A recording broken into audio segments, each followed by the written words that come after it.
Oye. You know what oye means? Oye is the first phrase for the greatest song we've ever written as a species. Oye, como va? Nintendo. Oye, como va? Doesn't get better than that. Alright, whoever's here already, I saw someone post in the chat, but just hang tight. I gotta find my glasses. And then we're gonna do a short little stream here in the middle of the night, because I gotta wind down. I'm all...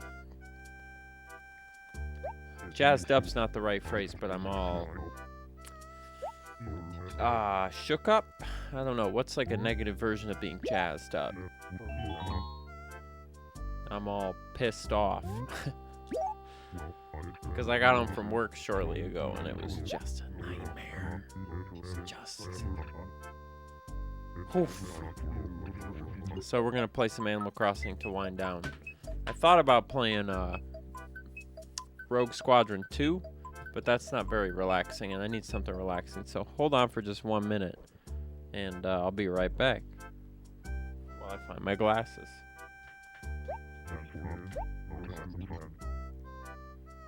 Now go to Tresby and do some work for a change. Lindbergh is an asshole and heard what I said about how I just got home from work. Fucking Lindbergh.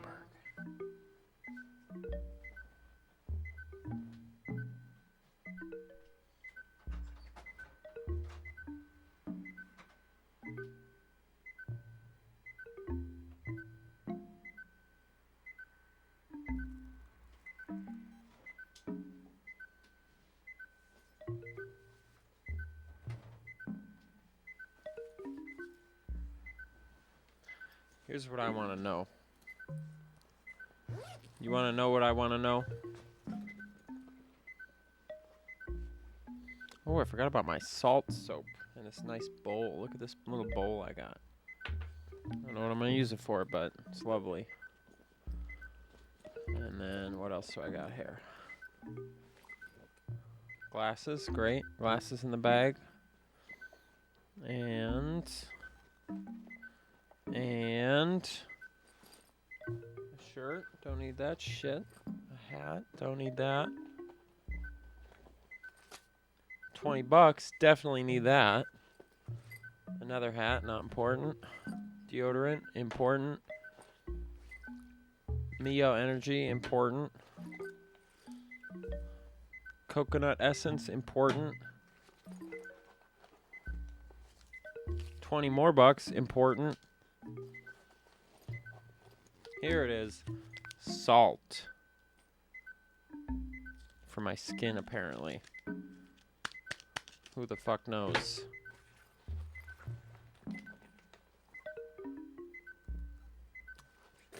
Gum. That's important too. But the most... oh, fuck.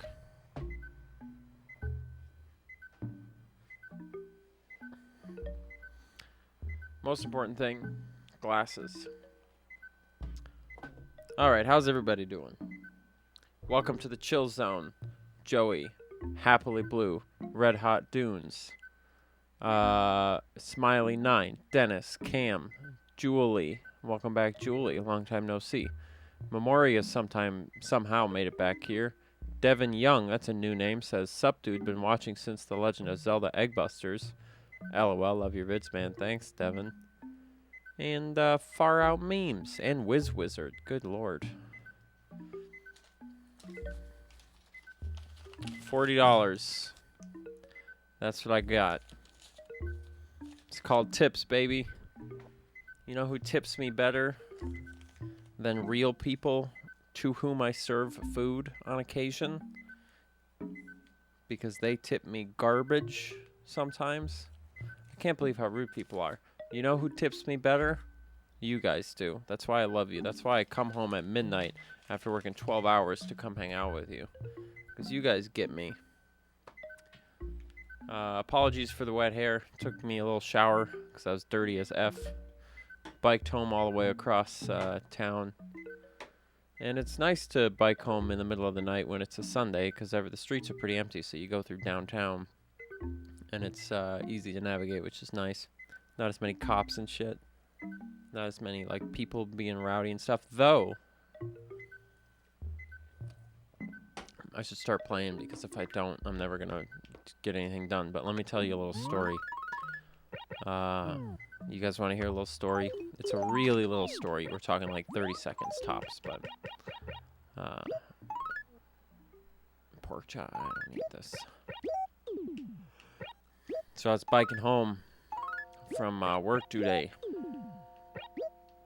and I was going down Hennepin Avenue, biking through downtown.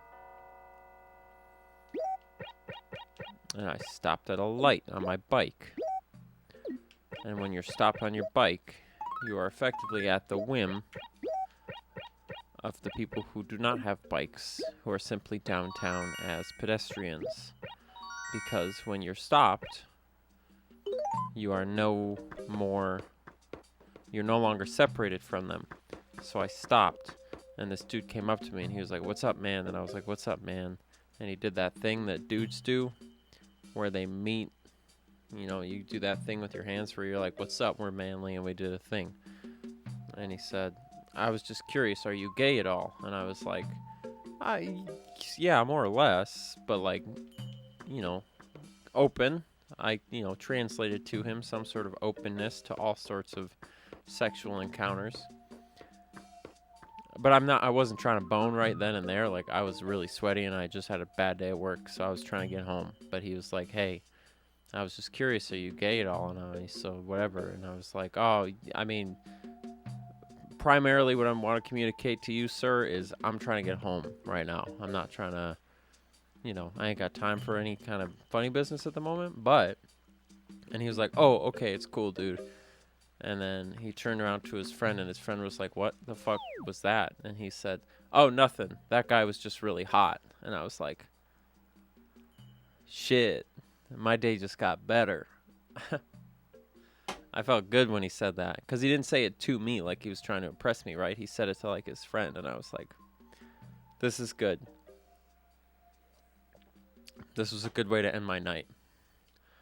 So, anyway, if you didn't know, apparently I'm really hot, so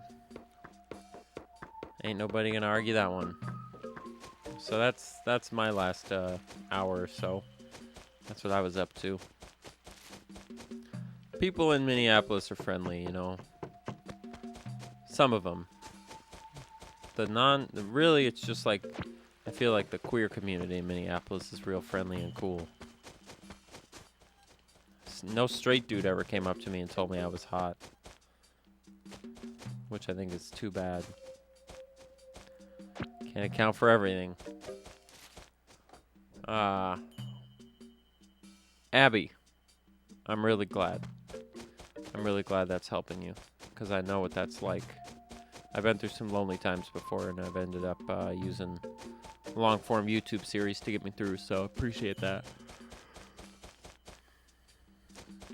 That's the one thing sometimes I think about, and I miss, making all this stuff that is sort of one, like, nice long 30-minute video every so often versus making, like, a ton of 10-minute videos. Like, doing a Let's Play, basically, is, well, I don't know what that is, but it got fucked up. What a Let's Play is really good for is not so much quality, but quantity. And quantity is really good for anxiety. Because if you have a lot of something to put on, you can put it on while you go to bed and just need something to distract you. So I appreciate that. I'm going to give this owl a couple T-Rex things here. We probably already have it, as usual. Yeah, see? Look what he's about to say. And this is the thing about Blathers. Blathers says, "Oh, we already have one in our collection. Why don't I look up who donated it?" And he smiles while he says it, but it doesn't make it hurt any less.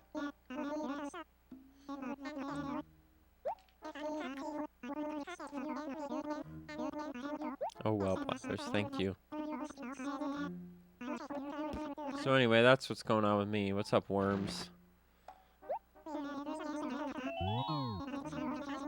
Biking is a nice way to end the day. Having a really tiring day and then ending it with something really tiring is, for some reason works. So I like it. New Bink, I'm glad to hear that. This is going to be a real short stream. We're really not trying to do any, you know, some of the streams we do, we try to, you know, do them in a way that I can edit them together later. Not this. This is purely just for the stream, and then I'm going to delete it right when we're done. I'm just trying to sit here for like 30 minutes and do nothing.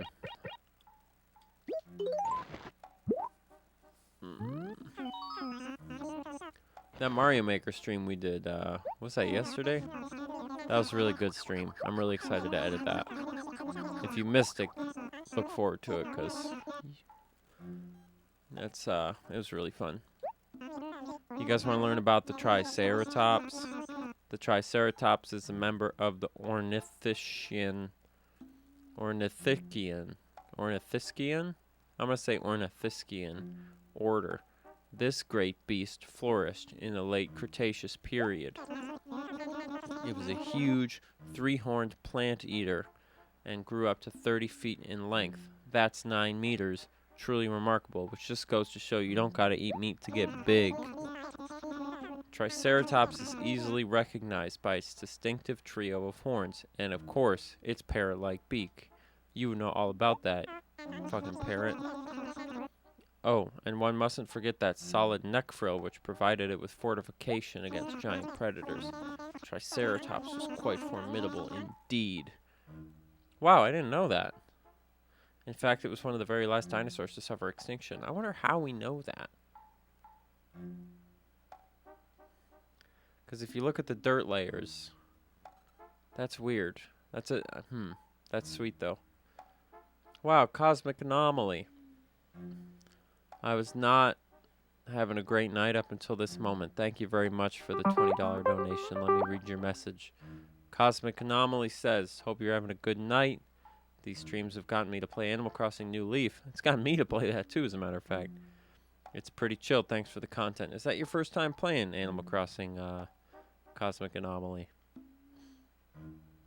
Oh, carbon dating. Duh. I'm a dumbass. Thanks, Memoria.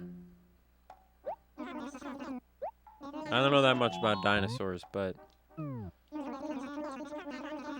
if you want to know about planes, I'm your guy.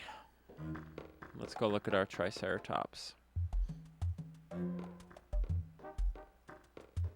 Boom. Look at that honking absolute unit. Yeah, Animal Crossing's real good.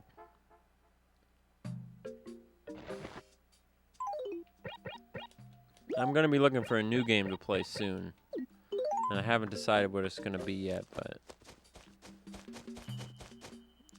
you know, I was playing Elder Scrolls The Morrowind, and it was really fun. But boy, is it old. Like, I got a pretty high tolerance for old shit, but this is really old.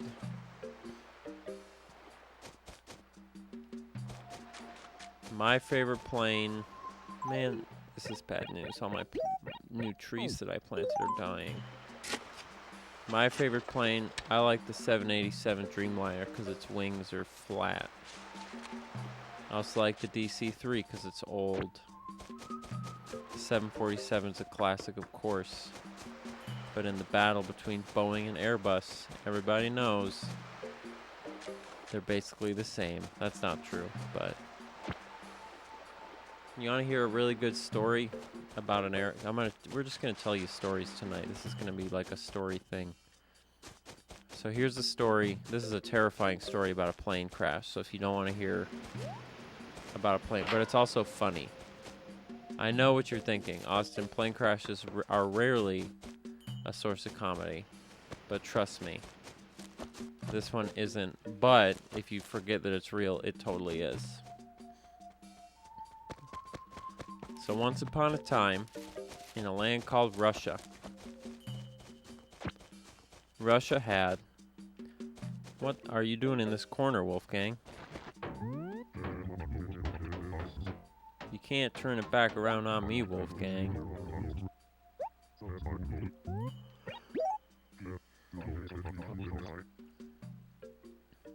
I do think that's stupid. How do I get one? I doubt that's possible.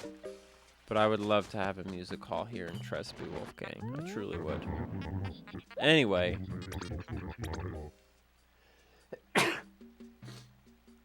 So once upon a time in Mother Russia, much like England with religion, Russia decided they ought...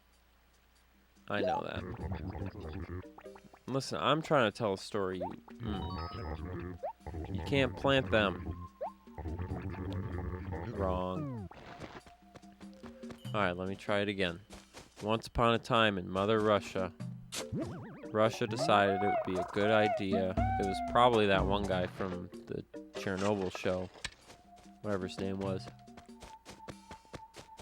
Russia decided it'd be a good idea to nationalize an airplane. What do they call it? An airline. So the government would pay and oversee the airline. It turned out that this was not a good idea because the Russian nationalized airline has one of the worst safety records in airline history, and it doesn't exist anymore because it was so bad. Would you like to hear a case of how bad it was? Well, one time, there was a really big airplane flying in Russia under Aeroflot, the nationalized Russian airline. Now, Aeroflot was known for its very lax security and general lack of pilot training and stuff, so you kind of could just become a pilot without really having to know that much about much. So, this dude, I'm gonna make up Russian names because I don't know what the dude's name was. Dmitri was flying on a plane, a big old plane. Big plane, 747. Now, if you don't know the 747, it was really big. It had a big head. It's that plane that has the big head and the skinny body. It's a cool plane. It's made by Boeing. I think it was a 747. Could have been some other plane. Anyway, it doesn't matter. It was a big plane. So they're flying in the middle of the night over Siberia. And Dimitri's flying the plane, and then there's the first officer, and then there's the captain, because it's a long flight, so they have a backup captain, and then the main captain. And the main captain's gone to bed because it's a long flight. So the main captain goes to bed, and he goes, Dmitri, you fly the plane. And Dmitri goes, yes, sir, I will fly the plane while you sleep. Because, like I've iterated several times, it was a long flight, overnight, and the captain needed to sleep. So the captain has gone to bed, and Dmitri and the first mate are growing increasingly bored. Which is fine, because you're supposed to be bored, because if you weren't, that probably means something exciting is happening, which on a plane usually amounts to no good. So, Dimitri's son and daughter are on the plane, and his son is being an annoying little shit and won't sit still. So Dmitri says, son, sit still. And the son doesn't. We're going to call the son Vlad, because I don't know very many Russian names. So the son's name is Vlad. And he goes, Vlad, you need to sit still. We're flying in an airplane, and there's 430 people on board, and they're trying to sleep. And Vlad says, no, I'm fucking bored. I'm bored, and I hate this, and I hate your job, and this plane is too big. Can I run up and down the aisles, Dad? And Dmitri says, no, you cannot. That would be against the Russian law. And he goes, oh, damn it, Dad, I'm so mad. And he won't stop fidgeting. So his dad goes, listen, Vlad, come here, son. Where are the rest of these damn fossils? He says, come here, son, I'll tell you, you want to sit in the pilot's seat? You can sit in the pilot's seat and see what it's like to be a pilot. And Vlad goes, yes, I would love to see what it's like to be a pilot. This would be so much fun. So he goes, come over here. Sit in the empty captain's seat. Look at all these buttons. Vlad is absolutely enthralled by the buttons.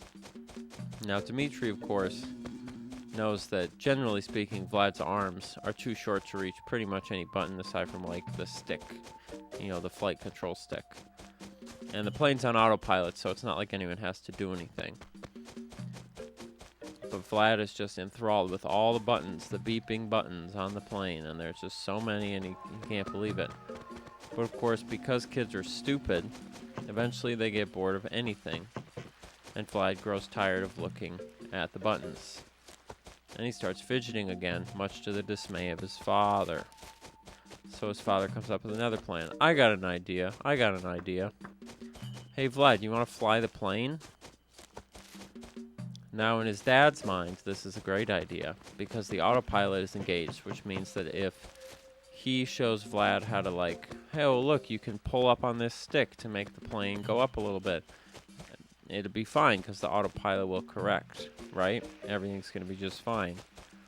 So he goes, Vlad, come here, you want to try and fly this plane? And Vlad goes, yes, Daddy, I would love to. And he goes, watch this.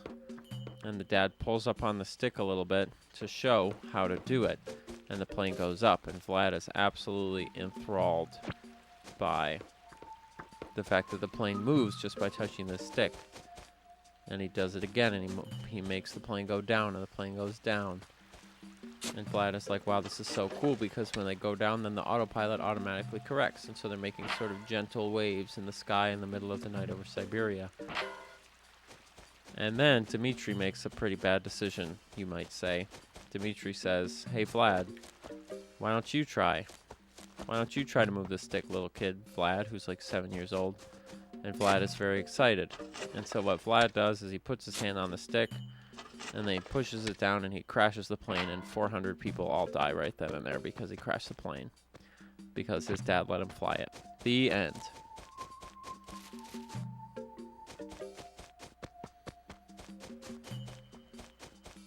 It's a true story.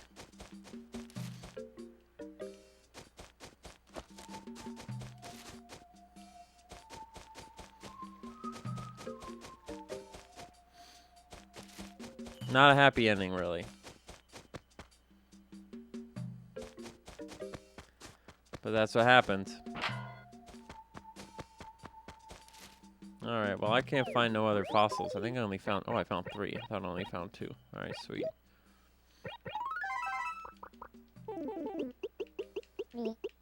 Yeah, I couldn't believe that when I read about that. Because it was like... Why would you let your child fly an airplane? That's just such a dumb idea. And then he did, and he killed everyone. Ridiculous.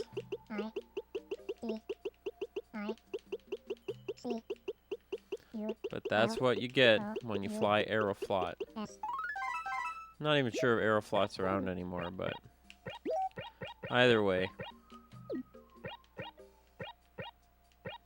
Oh, Cam. You're so nice.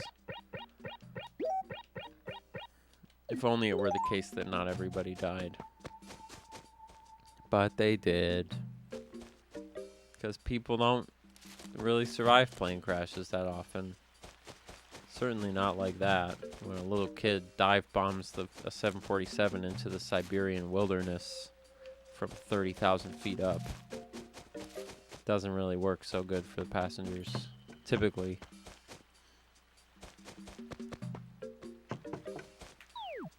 Anyway, that's our night. That's our story for the night. If you manage to fall asleep during our story, congratulations. You'll be eligible to win next week's lottery prize.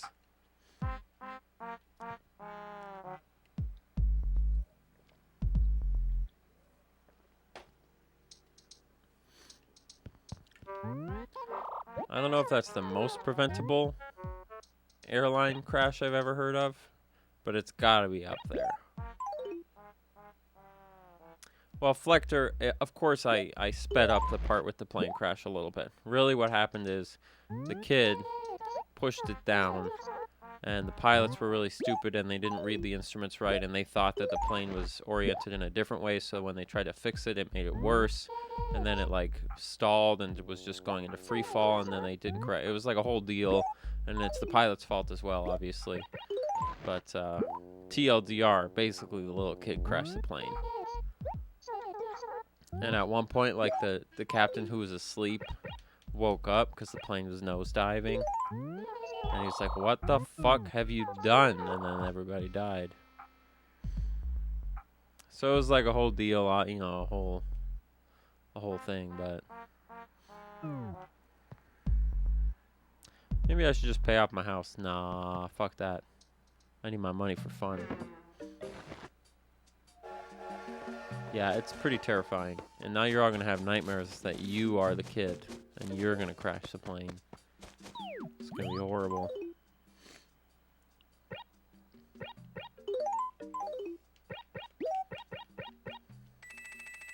Alright, let's just do maybe a bit of fishing tonight. And that'll be it.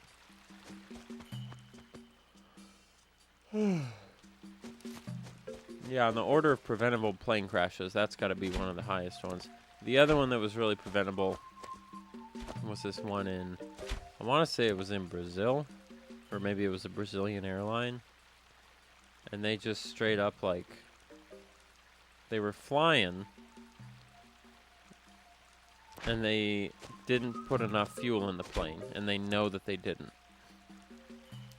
And then they got close to this airport that they were trying to go to, and they were getting ready to land, and they were running out of fuel, because you're supposed to keep enough so that, like, it'll be fine if you can't land right away, but they didn't.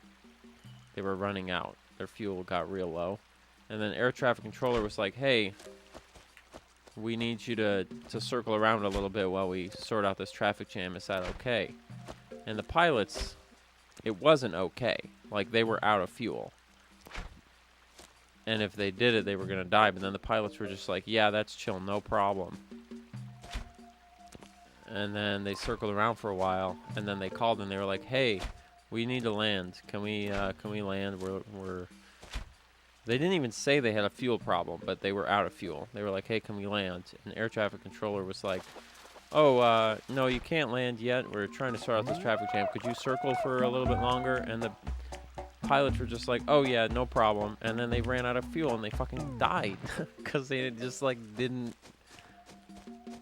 That's got to be pretty high up there on the list of preventable plane crashes. Just such a stupid mistake. Why would you do that? Like, you don't have any fuel. They never declared an emergency of any kind. It's ridiculous. It's fucking Minnesota nice gone wrong. I swear to God, if that happens again in the world, it's going to be at Minneapolis Airport. "Oh, sure. Oh, sure. No problem. We can go around. Oh, sure. We got a little bit of a little fuel problem. If we could land here, that'd be great. Oh, we can't? Nope. Yeah, no, sure. That's fine. That's fine. We can wait." And everybody dies.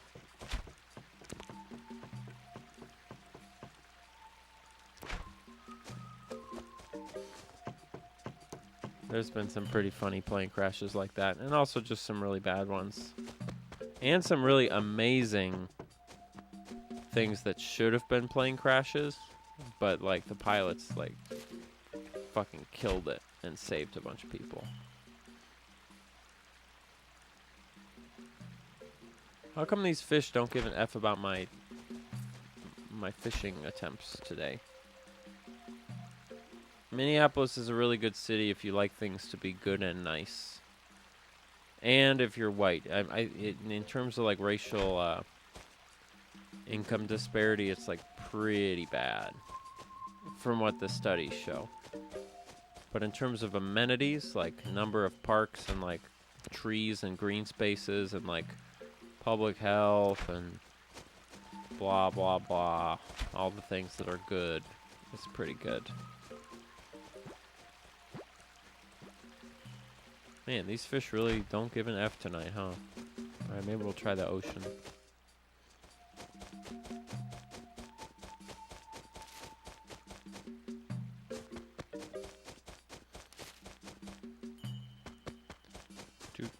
Do.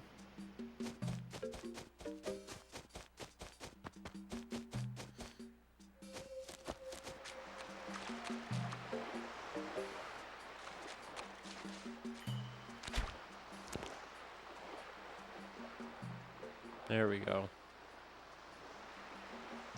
I messed it up, damn it. I always get too eager.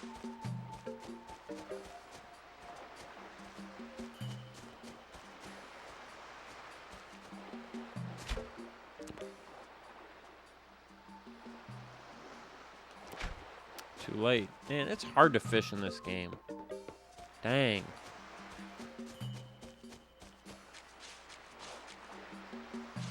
It's real hard.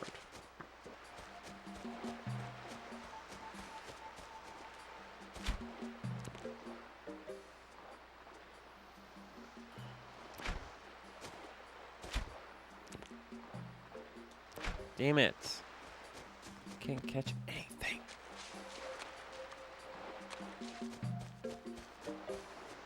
I'm not going to play that Shadow the Hedgehog game. That game looks bad.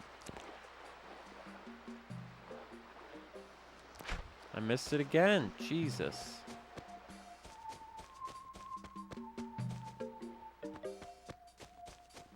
Was that noise in the game or outside the game? I swear I heard like a creepy whistling.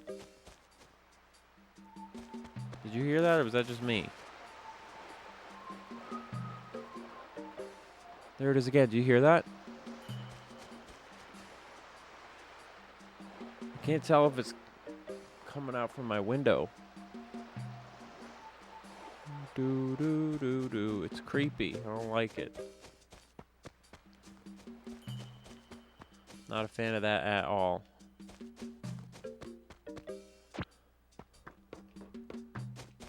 Alright, well, fishing just ain't for me today, I guess.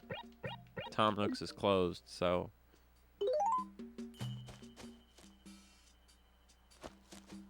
My guy, you be careful what you're talking about now.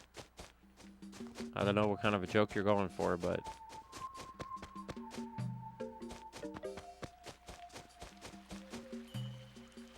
Shadow the Hedgehog isn't a great game. Don't lie to me.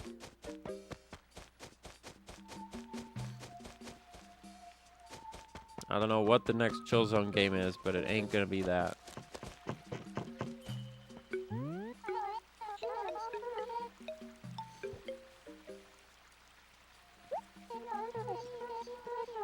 Hi, Jerry.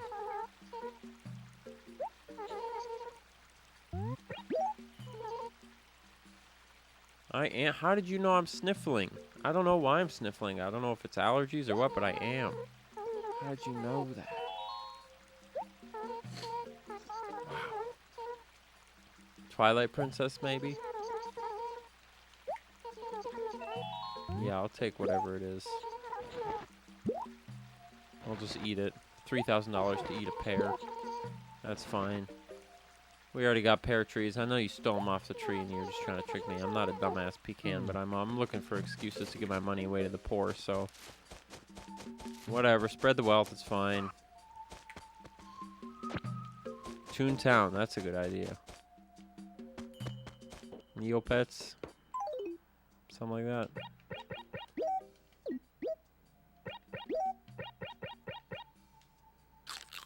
Yummy. Alright, there's not much to do in the game today. I'm not really feeling what's available to us. So we're just gonna be done. I'm not really connecting with it. I think I probably just gotta go to bed or something. Relax maybe a little bit, huh? That's not a bad idea.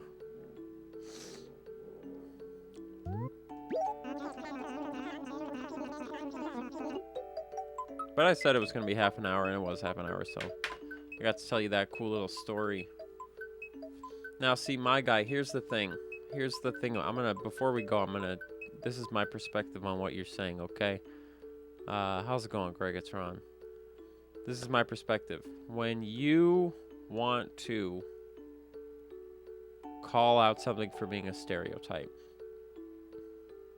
there's a fine line between being a part of a community and recognizing the tropes that build a stereotype and applying racist tropes to something I don't think I'm in a mood enough where I'm too stupid and tired to explain what I'm trying to say. But it's a fine line, so I can definitely see what you're getting at, depending on the angle that you're coming from here, but it's a fine line between, I don't know. I feel like you get what I'm getting at from what I'm reading. So anyhow, I believe in you either which way. So doo-doo. Like this may well be a conversation that happens about Animal Crossing frequently, in which case I'm way on board. I've never looked up into it, so if it is, I buy that. I mean, J.K. Rowling did it in whatever the heck year that was, so it's not like we're that far away. Right? Alright. I'm too tired to play Animal Crossing now. So we're gonna be done. Notch is a fucking idiot. And that's my hot take for the day. I apologize if you disagree. I don't apologize if you disagree, but if you disagree, you're an idiot. Maybe? I wasn't sure about that when I said it. I'm going to think about that. Could be true. But Notch is a dumbass. But Minecraft is sweet. Anyway. I don't know how we got on that tangent, but we did. And now we're done.